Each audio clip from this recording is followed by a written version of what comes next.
This is the Bar Stewards Enquiry. Right? You're talking absolute rubbish.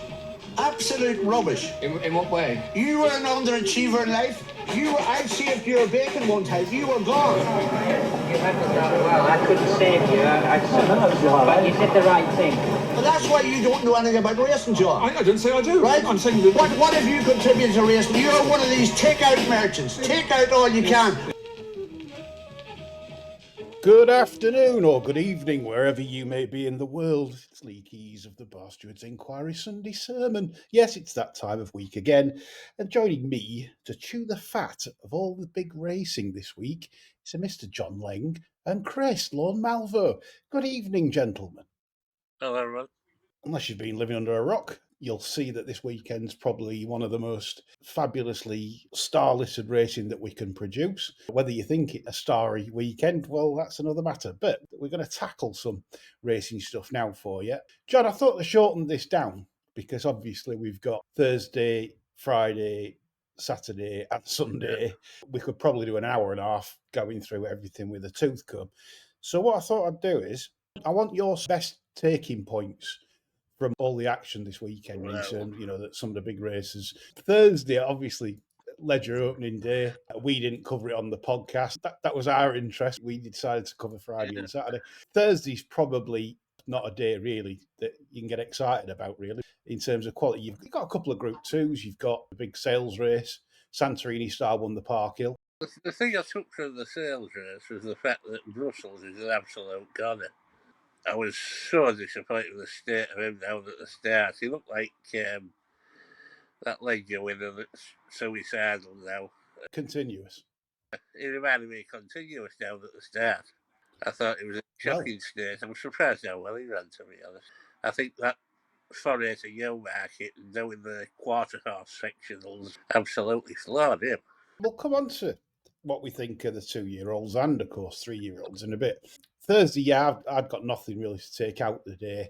I thought the Mayhill was very poor as well. It was substandard because obviously the performance of Moon Target in the race that had previously beaten Ailing at Goodwood, doing what fillies do, and within about £40 of the true form. Yeah. There was no depth to that race. No. That's why we were keen as a podcast on Moon Target. Yeah. So disappointing affair there. Although I'm going to give praise to Doncaster this week because I felt that Doncaster's quality this year was better than in previous years. In terms of overall handicap were better.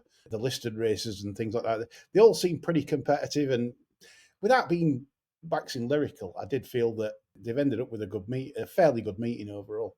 Okay, Friday, the Flying Childers, Doncaster Cup, Flying Scotsman, the Mallard, a race that I liked in the past. Any views on any of them? I was disappointed in the Doncaster Cup with our two, actually, because that they couldn't find a way to beat Sweet Willie, because I thought Sweet Willie was very beatable for the grade.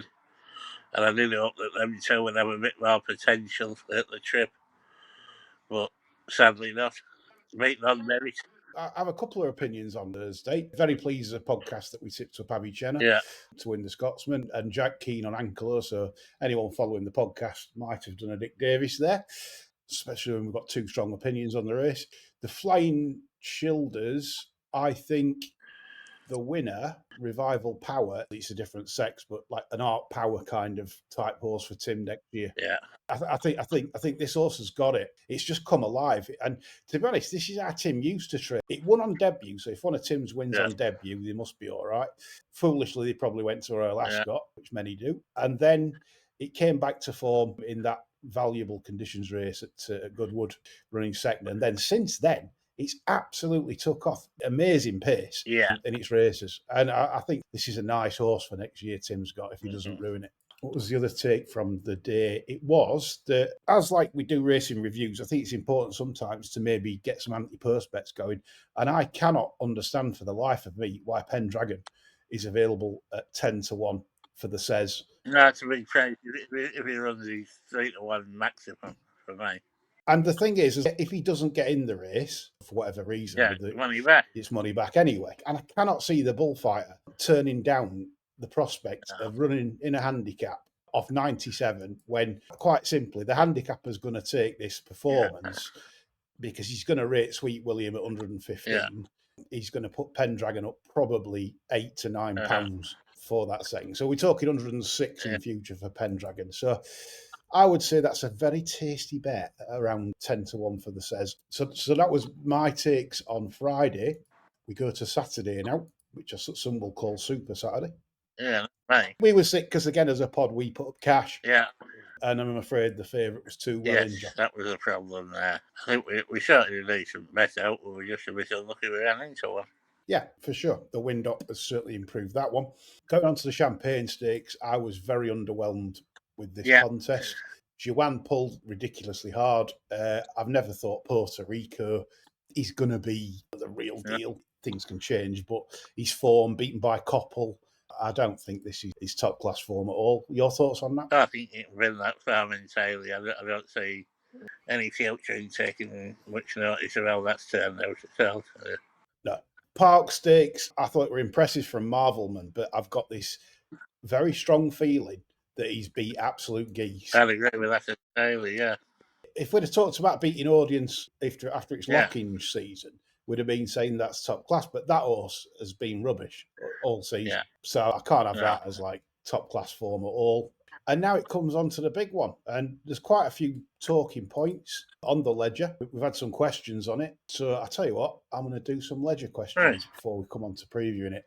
Chris Andrews has been on. He says, predictions on the profile conditions for St. Ledger in the future.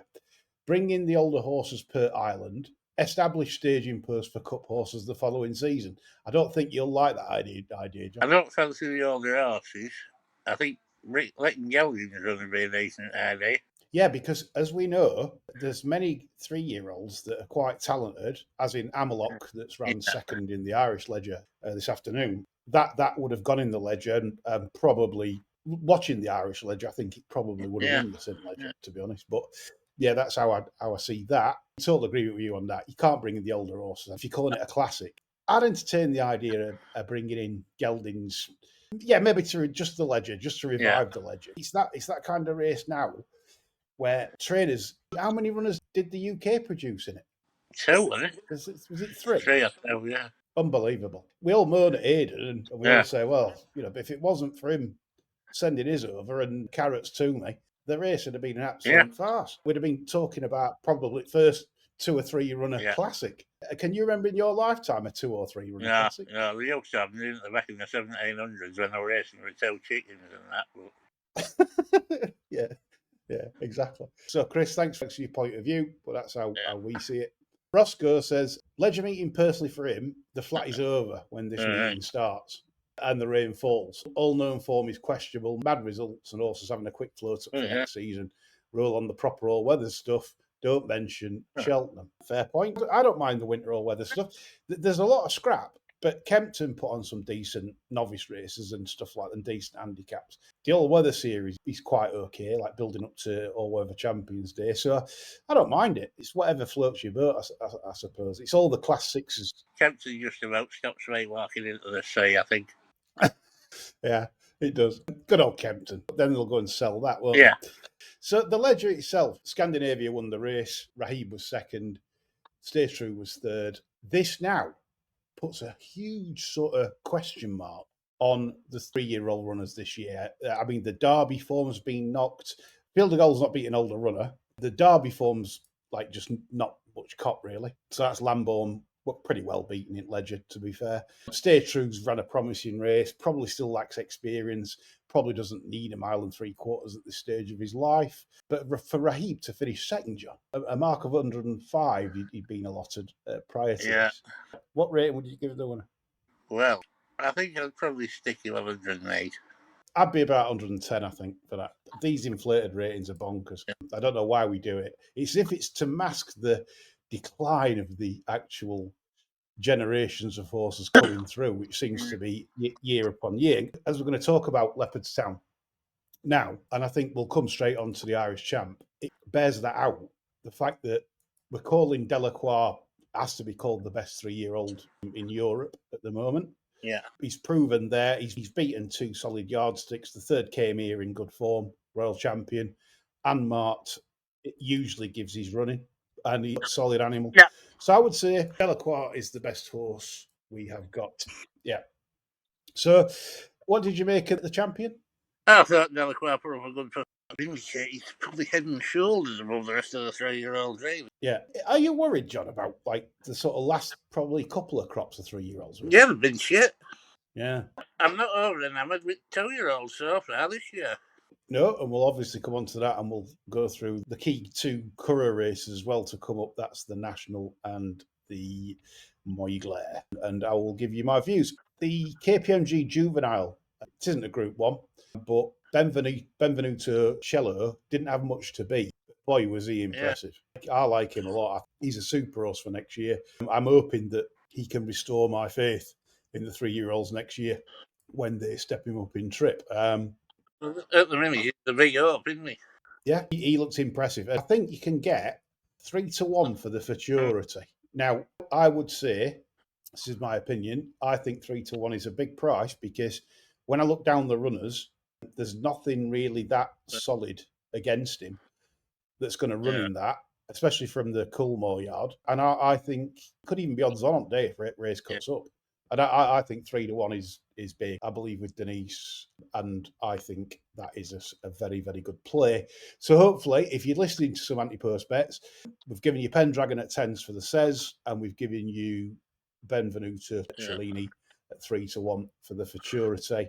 It's two nice bets for the autumn. I just want to come on to a point before we go on to Curragh, and I'll get your view of the Irish Ledger in a sec. Michael Toms, good friend of the show, has been on, and he said, was at Leopardstown yesterday, a very enjoyable day. Thoughts on Harry Potter having a dig at John and Slim over the exercise canter Delacour got in the International. Aidan showing a bit more of his personality rather than thanking half of Ballydor and Coolmore. Did you see that interview? I mean, yeah, it was quite nice to see. I like him to rev up like that, yeah. I mean, you wonder where John and Zaley are going next, really. What did they say, Ascot? Yeah. He sounds like Leopardstown are getting their act together a little bit because they come in for some flack on ticket prices. And it sounds like they're really making an effort over there because I've heard a lot of positive things about Leopardstown recently from both students and from season racegoers. So good on them. You know, it's important to keep the interest flowing. So we move on then to Curragh, which obviously took place today. Again, on paper, it looked like it was going to be a decent formative day's racing. However, both the Moyglare and the National Stakes produced boilovers. Precise winning the Moyglare from the market leader Composing, who disappointed and weakened quite tamely, I felt. Very, very surprised to see her run that bad. But I'll tell you what I took out of the race. I don't know what I was watching here. I don't know if you agree, but the ride on Venetian Sun, it's as if like he knew he couldn't win but just over a furlong out because he was sort of waiting to make his challenge, Clifford Lee, and he didn't bother. I thought it was pretty easy on the leg. Yeah. It's as if they're thinking, right, jockeys maybe thought, I suppose sensibly in their eyes, probably not in punters' eyes, they're thinking, come on, get stuck in. But they're thinking, well, there's still Cheveley Park, there's other targets back end. They might be even thinking Breeders' Cup or something like you just don't know. I was a bit disappointed by that ride, but maybe understandably so. They've made Precise the Guineas favourite. I'm not having a bar of that form, I'll be honest. I don't rate the form. It beat Moon Target and Ailing at Goodwood, but again, Moon Target was unlucky not to beat that at Goodwood. So, give that a miss. The National Stakes, again, another sort of boil over. Not a big shock, but just a boil over. Obviously, a lot of people wouldn't have expected Stard to get beat.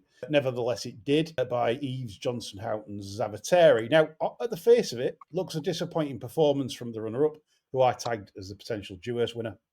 However, the time's come back a very good one, a really good one. So this could be sort of underrated form, and we might be just doing a bit of injustice to Eve Johnston's unbeaten 2-year-old by sort of dissing the form level because. Well, it could be a pretty good 2-year-old, you know. I mean, the size and scope of him, I can't have him as a 3-year-old, though. No, exactly. This is why I think Stard, if it is better ground and not puddingy.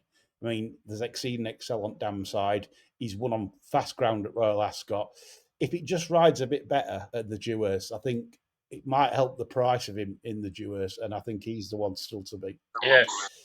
Yeah, that's my take on that. I'll take your take, John, on the Irish Ledger. Well, the first thing I noticed was what a stinking race Illinois ran.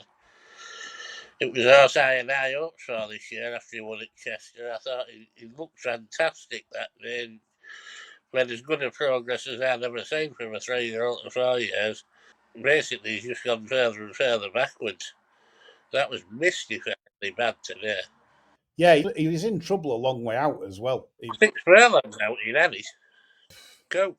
Oh yeah. It was nothing to do with the ride or the conditions or anything like that. He did because too far out he was beat. So very disappointing. I was impressed by Amalok's performance. Obviously not enough we bet him, but I think the winner could be very smart and possibly one of the next stay in class, Gold Cup class kind of thing because he's got that turn of foot, John. So he's going for the races next year, isn't he, for sure? Yeah, it's just weird. Sometimes horses take off for a trip. I mean, but then again, right, you look at the pedigree. The Dam was unraced, and she was a sister to the 2 mile Gold Cup second, Mizu. Right. She won over 2 mile and she finished second in the Gold Cup. They might have just, all the life with this, got it wrong. This could be mega Group 1 as a stayer. So up to 2 miles next year and make hay as a 6-year-old. It was good fun when we get Blakey on the pod then, won't it? Asking him about that. Absolutely. Hopefully see Kevin Blake on the show soon. That's some things we've got planned amongst others. And obviously we'll try and give Jack some more hosting time. Right, next racing question. I think that wraps up the weekend. A couple of anti-post bets there for you. And some pretty decent opinion. So come to some racing questions. Seth's been on. Stuart Machin is, in his opinion, the best commentator, or one I've at the very least. When a horse wins, he often has a pun. For example, Sweet William in Full Bloom Today. That'd have made you sick, wouldn't it, John? Does he work on them beforehand and have them all ready, or is he that good? It's off the cuff. I would think with commentators, when Old Cock wins, you'd be there waiting, wouldn't you? You'd be like ready. You'd be going, who doesn't love Old Cock? As he strides clear. Well, you would, wouldn't you? It's just there's certain things that. Exactly. That'd be a Barstew's commentary for sure. I think they've all got them ready. He must have loved it. That Colmus, is it the Breeders' Cup commentator when it was the wife doesn't know, the wife knows, and the neck and neck in final furlong, and he finished with, and the wife doesn't know, the wife knows, the wife knows, of course she does.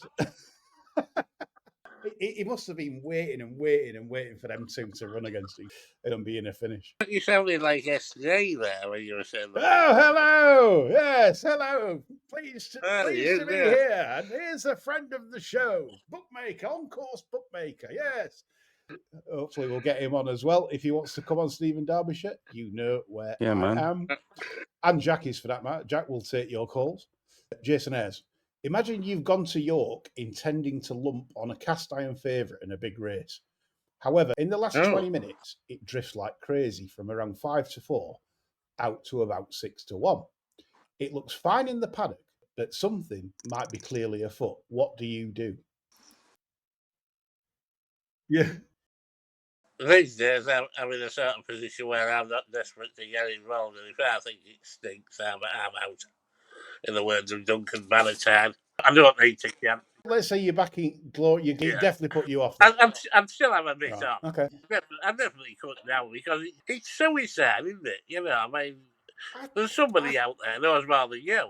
I think so to a degree, though I'll counter this now with the fact that, especially in the modern era of low liquidity, obviously someone's opinion that has got a lot of money that is still betting, and I know a few of them that will still lay one to lose 10 grand and stuff like that, and their money can force a price out on their opinion alone. The problem with that is there's not enough people out there to sort of say, no, that's a wrong price, and so you end up with 5-4 to 3-1 because someone says, on my models, this can't win. It's this, and this, or it won't go on this ground or whatever. So if you've got a big punter that doesn't like it, they're going to rule the exchange because they've got the most money. And I also think, so this is my advice to Jason, is that when you're studying like drifters, like look at the yards. Like if it's an owner breeder that owns it, it's a fairly reliable jockey in your eyes that's not renowned for some jiggery pokery. Yeah. And there's nothing wrong with the trainer, and there's lots of trainers out there that don't bet, etc. Even though that's a well-used phrase, isn't it? I don't bet, but a lot of them actually don't, and if they do, they'll have 50 quid on. Literally dozens, isn't there? I would evaluate it. I mean, yeah, if it's something like a certain trainer that you know has been in trouble in the past with the stewards or whatever, and obviously nothing's proven, but still, just use your nous to think, well, am I that bothered that this has drifted? Like I say, owner breeders are the best ones to actually bet, I think, and the studs, because the stud isn't bothered at like taking a few quid out of exchange. If they haven't sold it at the sales, they want it to progress into the best horse they possibly can.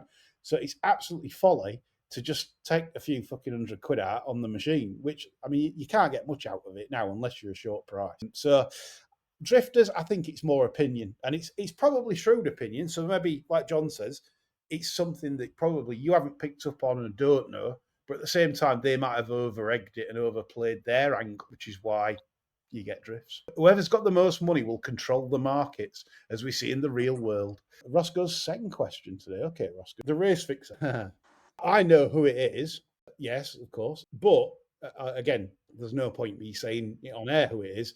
But I will read Roscoe's statement out. He goes, Ari, the alleged race fixer, I think we know him from Twitter boasting about gambles, etc., etc. I thought there had been a vacuum-like silence for a while. Well, who knows? Who knows, Roscoe? Cough. But there we go. We shall certainly follow developments with interest. To be honest, Chris, I'm going to bring you in here, right? Unless they're getting on in India or from ill-gotten meat sites, black market sites, like what is the point of fixing races these days? Yeah. Yeah, it's interesting though, but I mean, I mean, obviously don't know, but I mean, in order to, if it is offshore markets that are the recipients of whatever financial skullduggery that the individual's accused of, the prosecution would have to obtain that customer data and transactional data from a sort of an unlicensed operator in an unfriendly jurisdiction. And I don't know how easy that's going to be. I would have thought it'd be incredibly difficult to rock up to a bookmaker in Delhi or to Curacao and say, hey, you know, we're UK law enforcement. Can we have here's a warrant for you to produce all this material? I think they'll be told to fuck off. They've got, you know, I'd say you're 1,000,000 to 1 to get that. So you'd have to assume that there'd have to be domestic stuff, I guess. I don't know. That is a good point. As the Old Bailey trial with Fallon et al, they threw the kitchen sink at that. You know, they had all manner of resources and costs thrown at trying to pot Fallon, etc., and others for that, and that collapsed, and that gave law enforcement a real bloody nose, and you wonder why Greater Manchester Police, with significantly fewer resources in the City of London, would look to have a go at this. I suspect they don't know that they're bitten off more than they can chew, and it would not surprise me if that prosecution was dropped way before it got to the steps of the court. I'd be surprised if that could be wrong, but you know, look, police don't really understand betting as the City of London debacle showed us, and I've no reason to believe that they're any more clued up than they were, you know, however many years ago that was. So I'd be surprised, put it that way. I'd say they've actually got worse. I'd say they're bringing cases to court these days that shouldn't be. The fact that there are so few of them that actually involve, you know, law enforcement agencies tells you that they're really, really chary. Now, it could be that they think they've got real smoke. But I don't know. I mean, if it's domestic, yeah, probably. But if it's all offshore, you ain't going to get that. You are not going to get that information anytime soon, if at all. No, any listeners that's posted on this, just be careful in the way that you go about things, because as you can see, if someone says something and then it's thrown out of court. I don't think it's been charged at all. I mean, it's just been lifted. Yeah. You know, people are lifted every day of the week and are released without charge, day in, day out, for all manner of offences. And, you know, and it's a protective measure. The police have got suspicions, so they'll nick someone, they'll interview them, they'll review what they say, and they may say, well, actually, look, there's nothing to see here, or whatever. You know, they'll bail them. So an arrested person is not a guilty person. A guilty person is only a guilty when a court decides they are. So I would agree with what you say. Anybody wants to sort of, you know, post stuff about it, be very careful, because if that individual is released, then, you know, they're going to feel aggrieved, aren't they?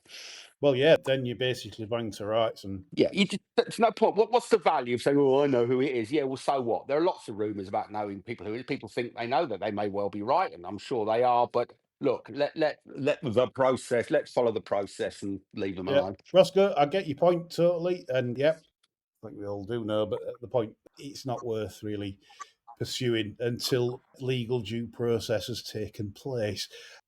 Chris, I've just read this now, it's coming. Chris Taylor has the race fixer had the air As sucked out what? of him. Oh dear God! Alleged race fixer. Yes, Remember, yes. Chris, an alleged race fixer had the air sucked out of him. It's look, and it's interesting. I mean, that there is, it's interesting to follow. But look, what's the point in comment? Let the process. If he's charged and convicted, then everybody can have a field day. But until such time as he or she is convicted, then yeah, leave it. What's the fucking point? You don't get paid anymore or any extra medals for being right. You don't, and yeah, you don't know. So fuck it, whatever. There's worse things going on in the world than that. Well, Isn't look there? at that time when it was spot on RE Desert Crown. And even racing Yeah. celebrities, I think it was Mick Fitzgerald, I think. Well, you're still dining Yeah, out on that. That was fucking years ago. Next, you're going to say you tipped Doug Mountjoy to win the snooker at 80-1, like 30 fucking years ago or whatever. that's my last winner. That's my last winner. Yeah, it lost a fucking leg. I'm saying from personal experience that I didn't get any kudos or plaudits, only ridicule. No. So what's the Mm. point? They'll remember when you're wrong. Oh, don't fucking worry about that. But occasions you're right and you get it spot on as you did there. No one says, "Oh, well No. done." They, really, really good call. So it's a hiding to nothing. Yes, that it's always people gossiping. It's a bit of excitement. But look, Yeah, you say when it's yeah, supposed to get it right, you're a fucking yeah, expert. but it's no excitement for the person that's had their door put in at 6 o'clock in the morning, who may very well be released without charge. It's horrible. So just let it fucking get on with it. Who cares? Agreed. So Johnny Two's been on. He says, "Is there a book on how long Lord Allen will last?" Well, after his first foray, I hope it's a while. Huh. The thing for me, though, racing is more united than it's ever been against Big Corp. And I'm sorry, but that's the path that we've been urging that we have to take a long time before we start as a podcast. To me, it's not acceptable for Big Corp to behave in the way they've behaved. And we've not had a BHA chair that's ever willing to stand up to them, John. No, we haven't. And I think it's very refreshing that we've got somebody that wants to get us away from just marching down the lane with hand in hand with Big Corp. Everyone's got to have a bit of vision here. It's a bit like, do you know what I sort of consider it like? Saying, right, I'm in this terrible, terrible job.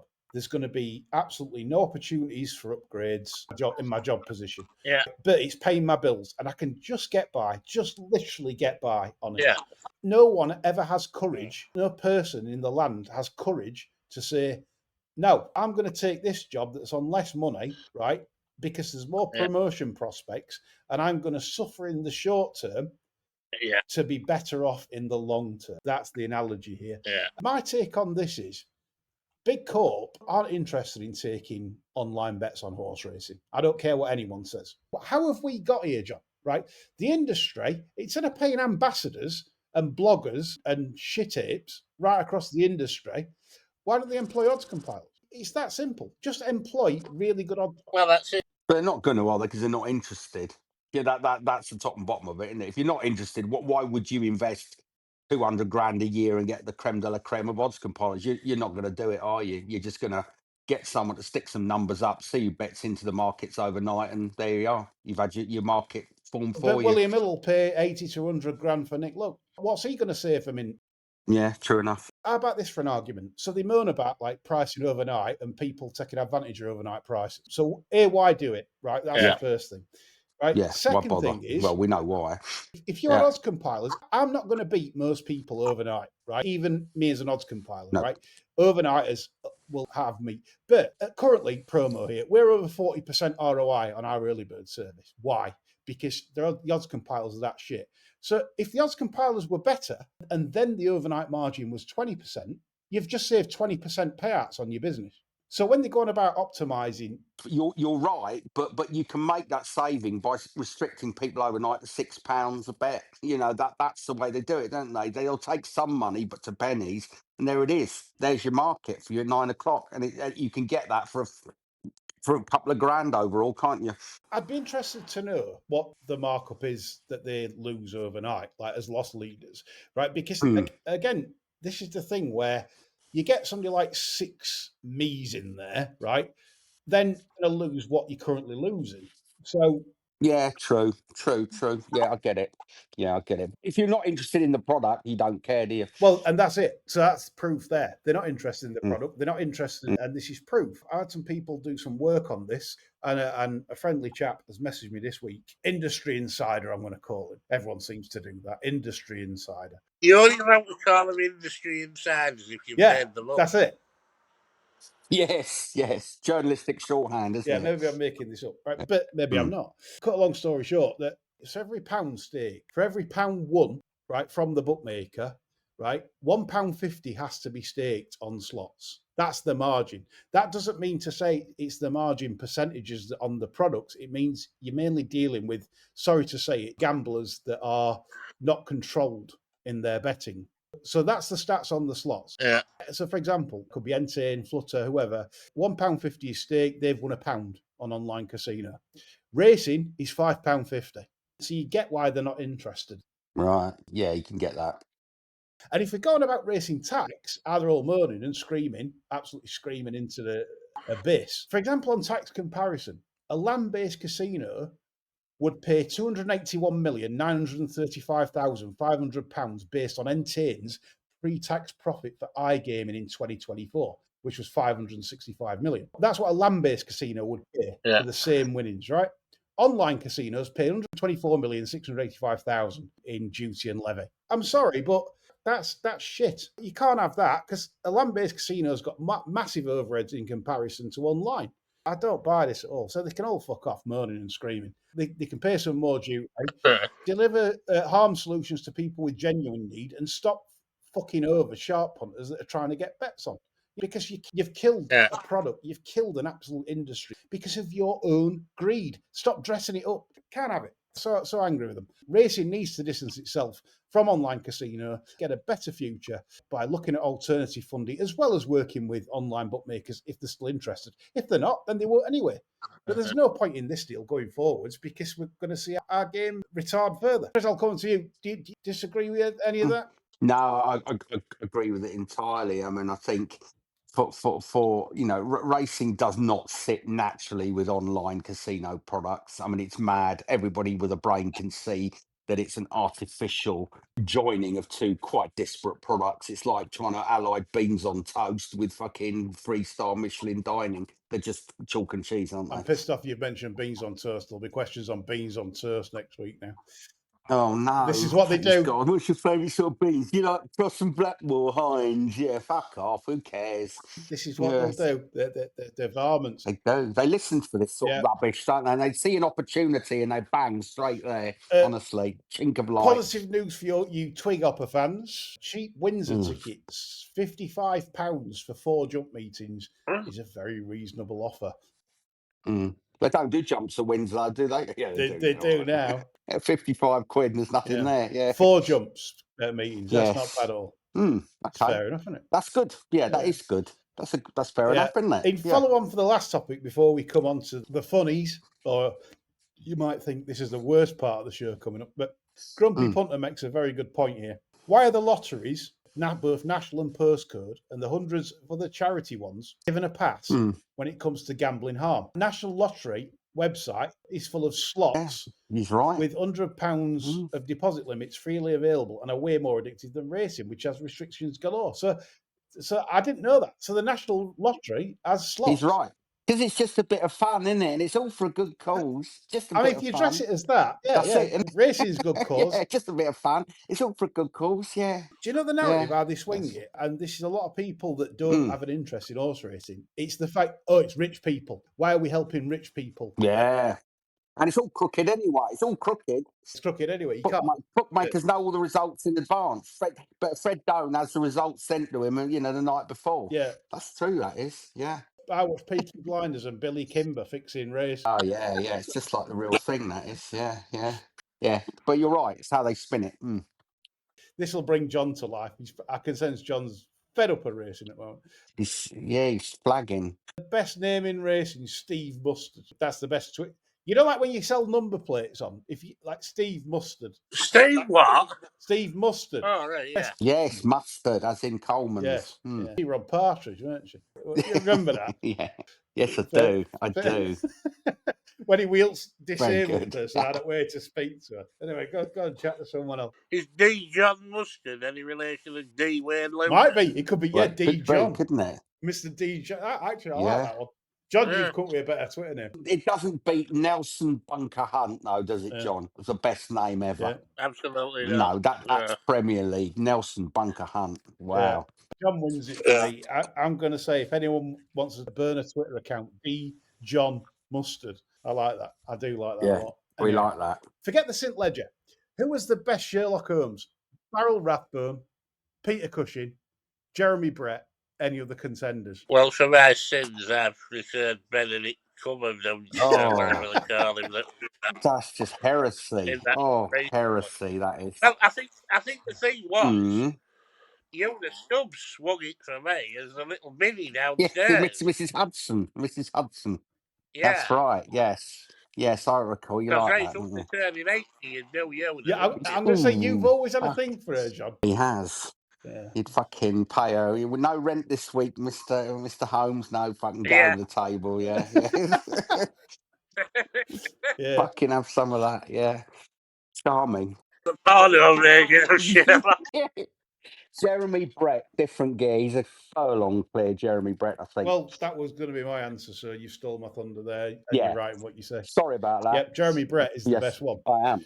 Chris By a mile. Garner, jumps judge, done a bit of work for us in the past. In light of a former Betfair panelist, now come private members tipster, launching a clothing range. What type of clothing range, or indeed alternative market sector, would the bar stewards venture into?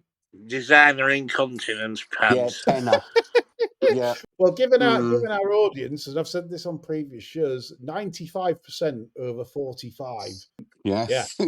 Well, all in need of Yeah. dribble pads then. And Yeah, mates. dribble pads or the big Yeah. fucking nappies for the older listeners. I so- reckon so. They're at the age where the valve doesn't shut off him, mate. Yes, quite right. When you get Yeah. up, you think, oh, for fuck's sake, yeah. You You've got a see- massive piss stain I on mean- front I of mean, your trousers. You haven't- It's true. It's fucking true. I wear dark trousers all the time now. I thought, oh, for fuck's sake. You think you fucking got the right bag. Sit down now, for fuck's sake. That last squeeze is a teaspoonful. Horrible. Yeah, I tell you, Yeah, I burnt my linen suit a long time me ago. and all. And me and all, John, yeah. God almighty, how depraved we actually get. Well, someone's replied and something Giacomo related, perhaps. yeah, probably. Possibly, no, possibly. We'd have to cater to the elderly. And High-waisted trousers.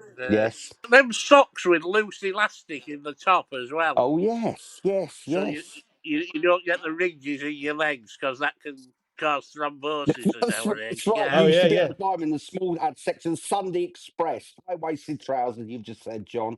Those elastic fucking socks. I wear the flight socks now, for DBT. But there you go. Fucking thrombosis.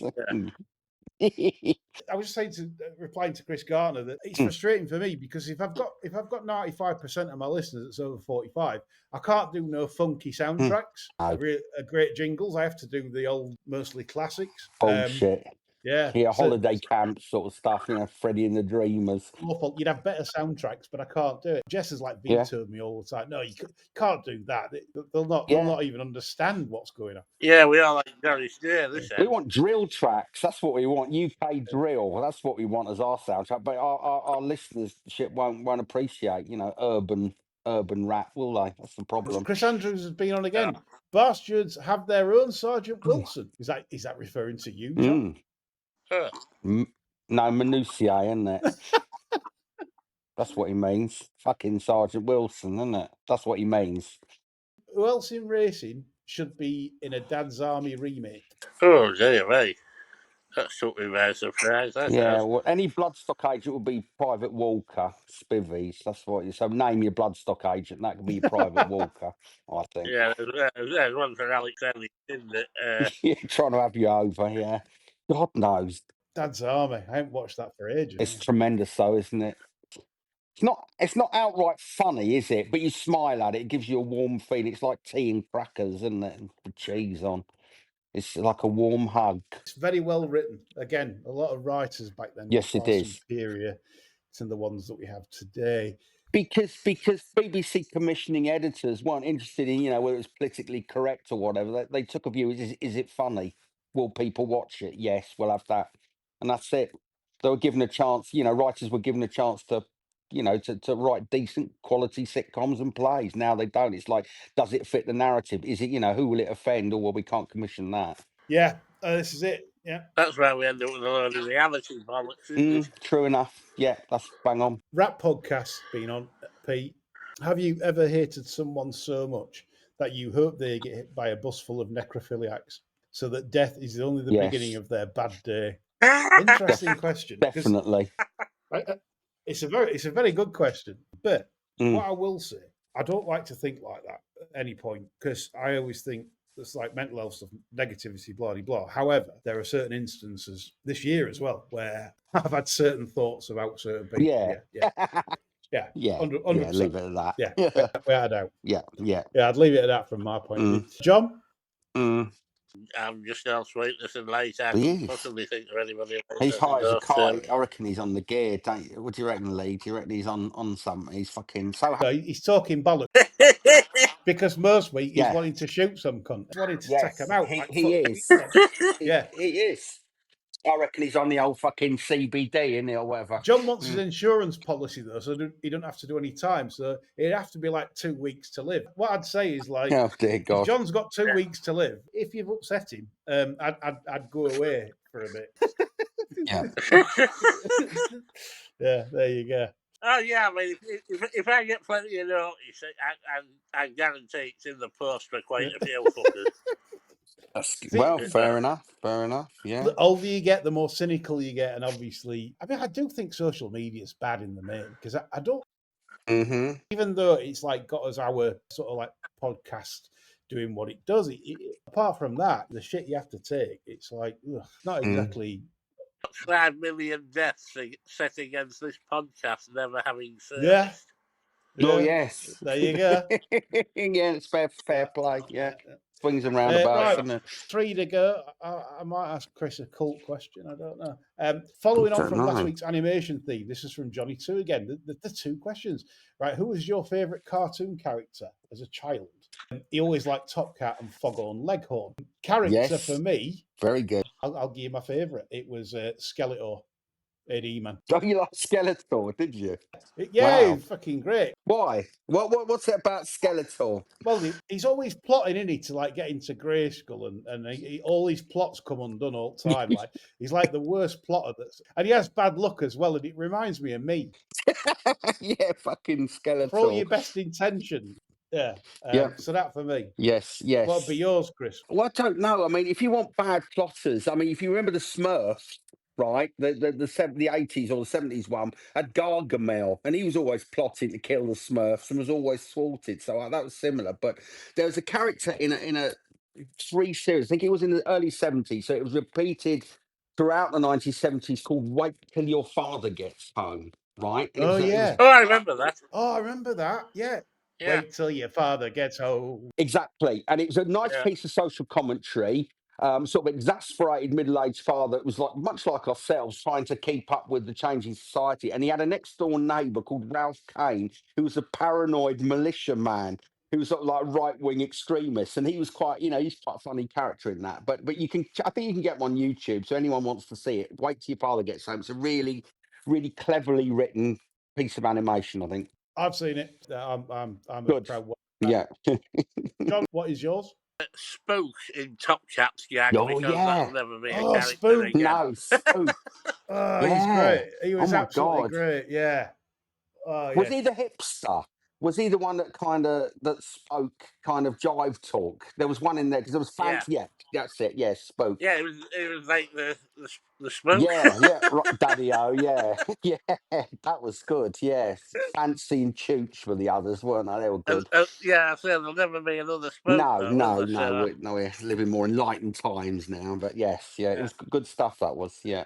God, you've done me there, Chris. We'll wait till your father gets. That was Yeah. like stunningly good. It's a beast, wasn't Yeah. it? It is really good, and it's clever.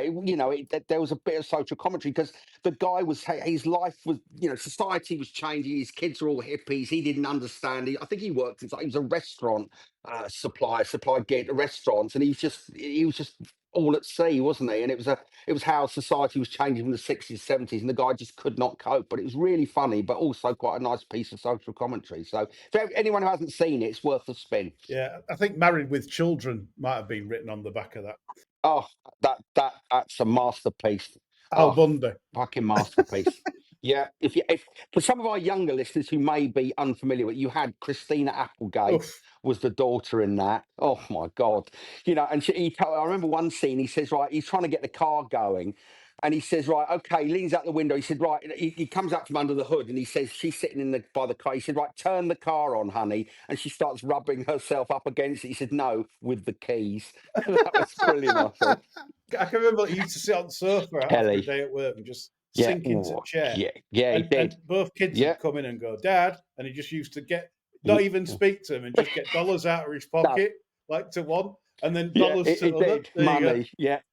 Go away. Yeah. Yeah. I remember he went on holiday. He had a week on holiday, and his holiday was a round the world trip by watching porno from various countries from around the world. That was his week off for holiday. Don't bother, Dad. He's on holiday. Superb. Genius. Absolutely superb. No, it was good. Stuff, Yeah. Johnny, too. Nice memories. Macadori, have you any of yous got your DNA checked to see how much Neanderthal you have in you? No, absolutely not. But Yeah.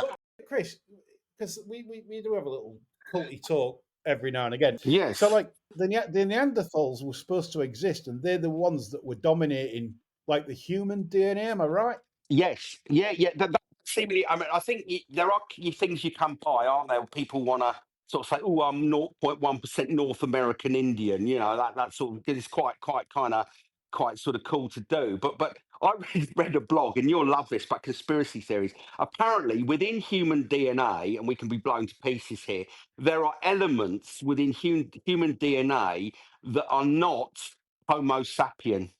And so obviously people have taken this and said, aha, it's alien DNA. But there's bits of DNA in the string that isn't human in every one of us, which people have suggested, that we have evolved from humans or from other worlds, etc. So that's a rabbit hole worth going down. So back in the day, they say that hybrid of humans existed, like Neanderthals. They were bigger, stronger, nastier.